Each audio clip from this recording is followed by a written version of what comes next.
Baik, terima kasih Bu, karena saya sudah diterima di rumah ini untuk saya datang kita diskusikan mengenai pemanfaatan pekarangan Bu ya. Jadi tentunya ada tujuan dan maksud kami datang berdiskusi dengan Ibu dengan Bapak. Bukan lain adalah bagaimana kita bisa menjadi motivator atau memotivasi orang untuk melakukan kegiatan-kegiatan positif seperti yang Ibu Iren ya lakukan. Ini ada beberapa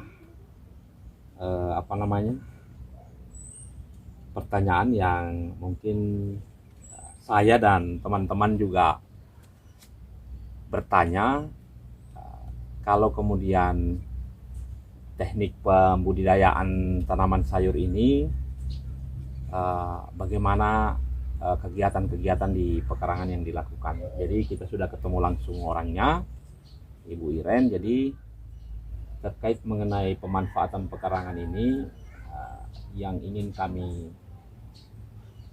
lebih memperdalam, lebih untuk memahami bagi saya dan teman-teman. Ini kegiatan memang betul-betul mandiri ya, mandiri.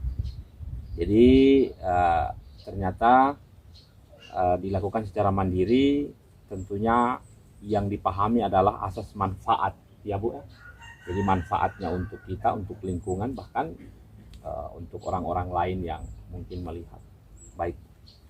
Jadi ini metode pembudidayaan ini ada berapa jenis tanaman ini Bu dalam? Ya, seperti yang sudah kelihatan. Ya. Saya lihat ini sepertinya ada bayam potong ya, bayam potong. Nah, ini bayam potong ini apakah sudah dikomersilkan atau dia sudah maksudnya sudah pernah dijual atau memang konsumsi pribadi? Samping konsumsi pribadi sudah pernah juga dijual. Baik.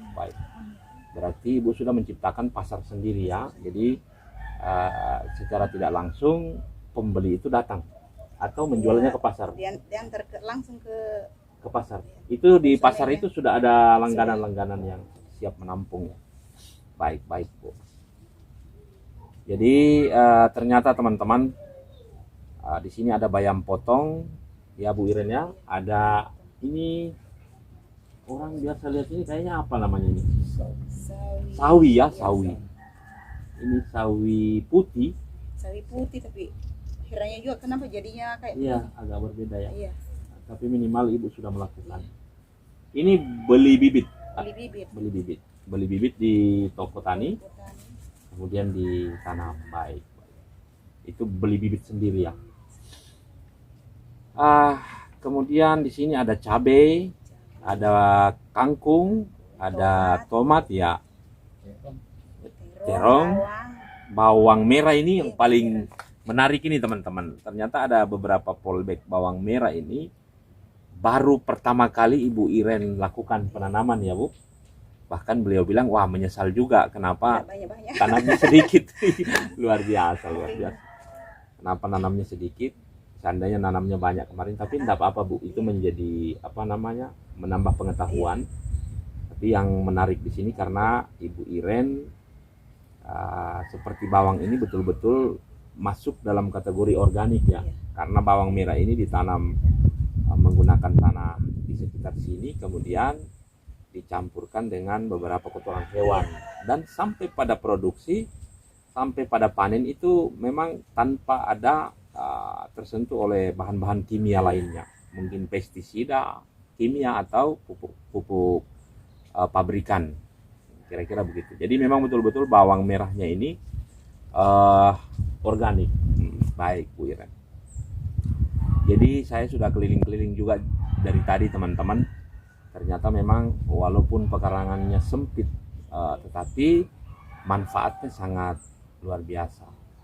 Jadi sebenarnya pertanyaan kita hari ini bukan pertanyaan kepada Ibu Iren, tapi pertanyaan pada kita. Kemudian kita kapan memulai? Ya kan begitu? Kapan kita memulai?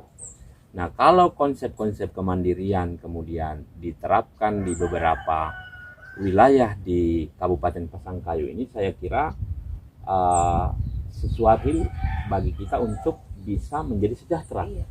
Minimal konteks bahasa sejahtera ini, kalau berangkatnya kemarin itu minimal Ibu Iren sudah tidak membeli sayur ya. Ibu Iren sudah tidak membeli sayur. Nah, kemudian kalau kita berpikir apa keuntungan tidak membeli sayur, ya saya kira kita sepakat bahwa kita mampu menekan pengeluaran dari rumah tangga 15 sampai 20 ribu per hari kira-kira. Nah, kita bisa menabung atau uang itu bisa digunakan di kebutuhan lain. Nah, kira-kira begitu. Kemudian ada pertanyaan begini. Tapi kan bibitnya kita beli. Oke. Bibit kita beli di kisaran 70 sampai 75 ribu per saset. Tetapi ada di dalam itu bisa menghasilkan lebih dari itu. Iya, lebih banyak dia. Maksudnya bukan sekali itu. Bukan sekali itu. Jadi kalau 75 sampai 80 per saset, tapi di dalamnya ribuan ya. Bisa sampai berapa kali. Bisa continue, bisa berkelanjutan terus penanamannya. Nah, ini menarik teman-teman. Baik. Ibu Iren, ini kalau saya ya, Bu. Kalau saya melihat tanah di sini strukturnya, kalau saya yang orang memang banyak alasan, pasti saya tidak melakukan seperti Ibu. Tanahnya banyak batu. Pasti akan ada batu. alasan, aduh Pak, begini. Tapi tidak dengan Ibu Iren hari ini. Ibu Iren menjawab semua tantangan itu. Ibu Iren melakukan kegiatan sampai saat ini dia masih eksis dalam. Karena kita pertemuan 2 kali. Iya. Saya pernah juga memposting salah satu video Ibu Iren ini di channel YouTube saya, Go Green Pasangkayu teman-teman. Jadi ini kali kedua kita berdiskusi. Dan beliau juga masuk sebagai anggota Go Green Pasangkayu. Ya meskipun kami sebenarnya kontribusi Go Green Pasangkayu tidak seberapa banyak ke Ibu Iren, tapi beliau masih menerima kita Go Green Pasangkayu untuk datang berdiskusi. Bahkan kita mengambil konten ini sesuatu yang menarik untuk saya sebagai admin Go Green. Jadi kita kolaborasi dengan Green Husada ya. Green Husada. Jadi di sini Ibu Iren namanya kebunnya ini Green Husada. Kira-kira begitu teman-teman. Jadi terima kasih banyak ini Bu Iren atas informasinya. Bagi Anda yang di sekitar Desa Ako atau Pasangkayu Kota yang ingin melihat atau membeli sayur segar, sehat, yang baru dipetik langsung di pekarangan, ya mari saja kita coba-coba berjalan-jalan, melihat dan diskusi dengan Ibu Iren. Mungkin ada sayur yang saudara-saudara atau teman-teman berminat, kira-kira begitu.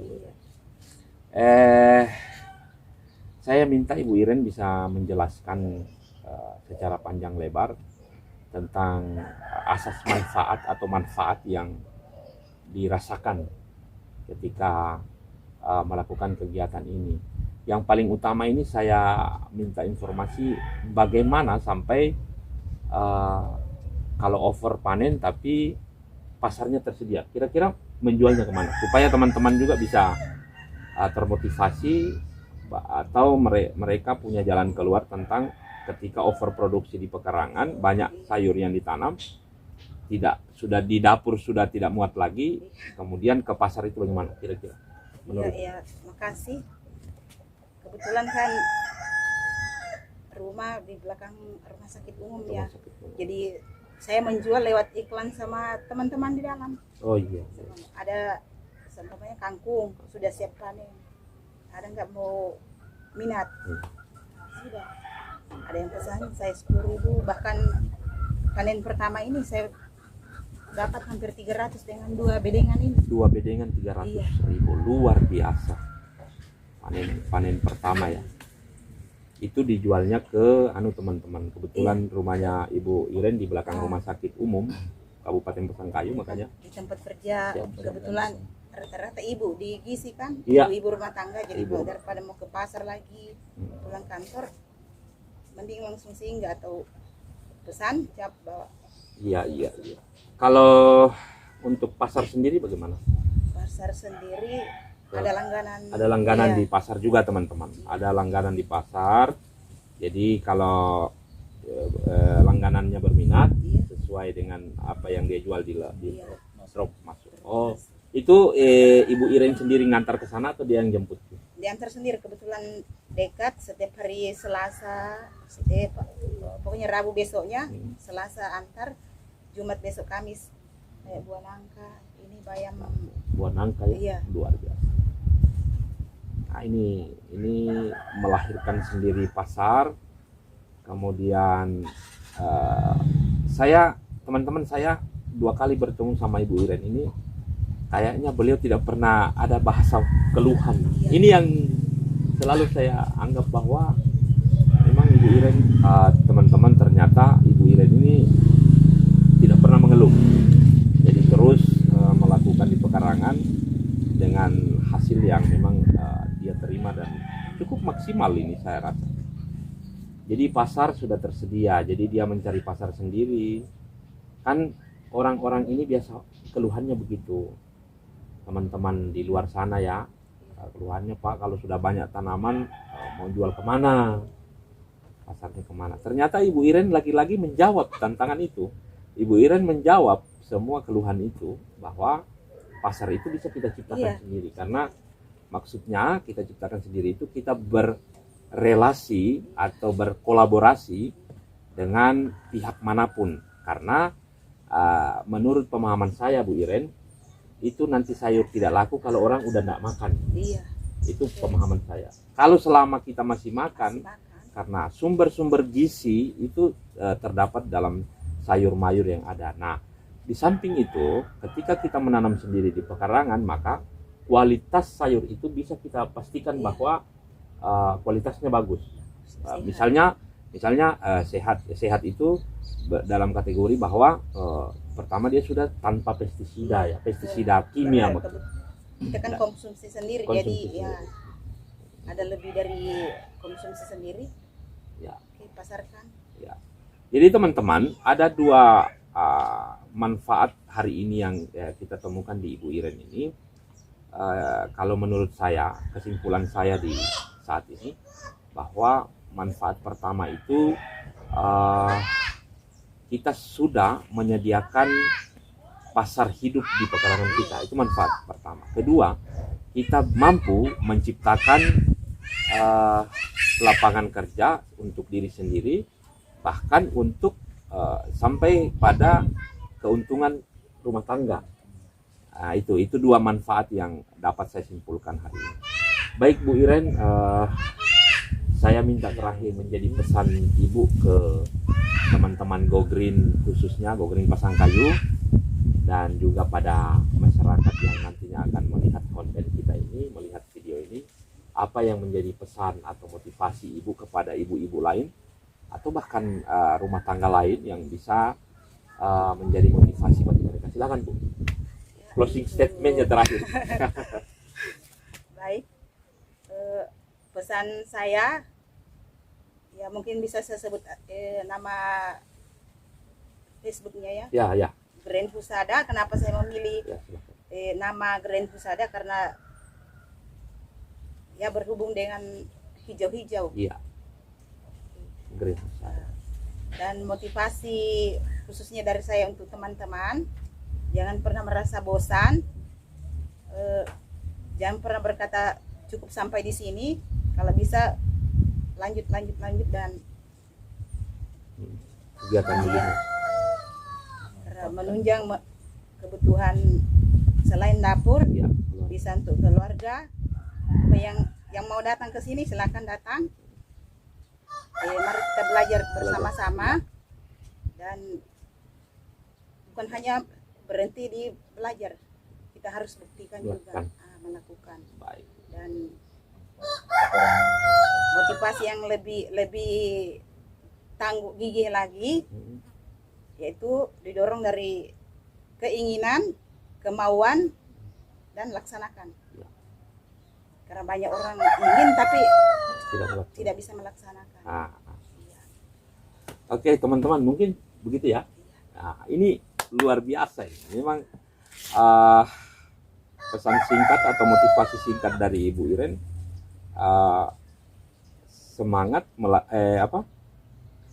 melakukan. Ah, pokoknya keinginan jadi tinggi. kemauan tinggi, Kemauan, tapi harus dibarengi Iya, dengan harus dibarengi melakukan. Jadi kemauan yang tinggi tidak cukup. Iya. Karena banyak juga Ya. teman Hmm. pokoknya hampir umum. Hmm. Saya enggak cocok menanam. Ya. Sedang Ya itu kalau mitos cocok- juga iya. sebenarnya. Kalau masalah enggak cocok menanam, Hmm. saya saja bisa bilang. Iya, betul. Tapi karena keinginan memang setengah-setengah, Pasti jadi tidak mau, iya, tidak jadi. tidak bisa.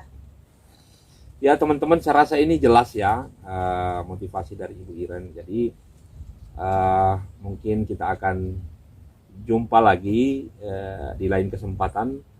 Satu yang saya salut sama Ibu Iren, karena kali yang kedua kami ketemu ini, itu range waktunya sangat jauh, berapa tahun yang lalu. Tapi waktu itu tanaman masih sangat sedikit. Tapi di tahun hari ini ketemu kedua, ini bertambah luas. Jadi ternyata ada kemajuan. Begitu. Hampir tidak ada jalan. Hampir nggak ada jalan di pekarangan. Ini luar biasa. Jadi terus melakukan menurut Ibu Iren. Jangan bosan-bosan belajar. Kalau ada waktu mau ke sini belajar bersama, dia siap untuk berdiskusi dengan teman-teman. Oke teman-teman Go Green Pasangkayu, di akhir video saya ini saya mau katakan bahwa kita tetap eksis, kita tetap melakukan, karena hidup hari ini memang kita harus hadapi segala tantangan dan tantangan hidup ini yang begitu berat. Sukses buat kalian. Jadi sekedar mengingatkan bahwa jangan lupa ya, subscribe, like dan komen di channel kami ini, channel Go Green Pasangkayu. Kita jumpa lagi di waktu-waktu yang akan datang. Sukses buatmu teman-teman dan Bu Iren sendiri. Makasih Bu Iren. Pak. Oke.